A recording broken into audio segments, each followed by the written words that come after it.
Hi, welcome to What's Happening. Here are the top 5 stories. At number 1, Nigeria's headline inflation rate rose to 15.93% in May 2026. According to the latest Consumer Price Index report, the National Bureau of Statistics data showed that the Consumer Price Index increased to 140.7 in May 2026, representing a 2.4 rise from the previous month, 138.3, indicating continued upward pressure on consumer prices across the economy. According to the report, on a month-on-month basis, headline inflation stood at 1.75% in May 2026. This represents a decline of 0.39 percentage points compared to April 2026, when the rate was 2.13%. At number 2, Justice Peter Lifu of the Federal High Court in Abuja has ordered the deregistration of African Democratic Congress (ADC) and 4 others over failure to meet the constitutional requirements for political parties in the country. In a judgment, Justice Lifu ordered the Independent National Electoral Commission (INEC) to deregister the affected parties, having failed to secure 25% of the votes in the last general elections in compliance with the provisions of the law. The plaintiff, who also joined the Attorney General of the Federation (AGF) in the suit, named INEC as the first defendant. The forum argued that the affected political parties failed to meet constitutional requirements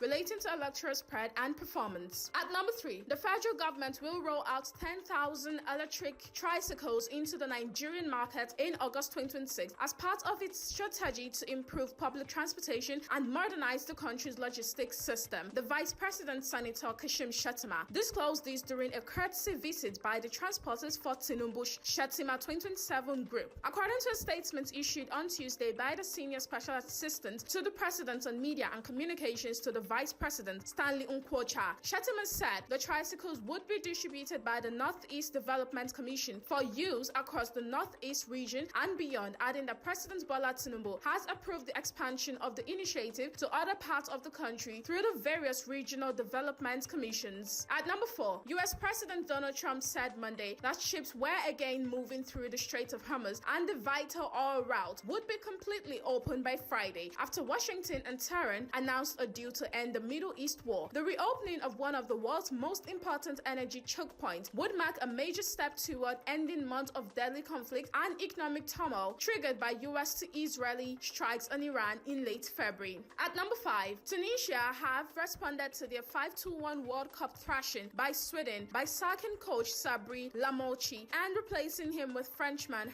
Renard. The federation announced on national TV on Monday. Renard coached Saudi Arabia to a shock win against eventual winners Argentina at the 2022 World Cup in Qatar and has since coached the France women's team. The heavy defeat by Sweden on Sunday leaves Tunisia with a tough task to reach the knockout round. They face Japan in their next Group F match on Saturday. That's all for now. See you next time on What's Happening.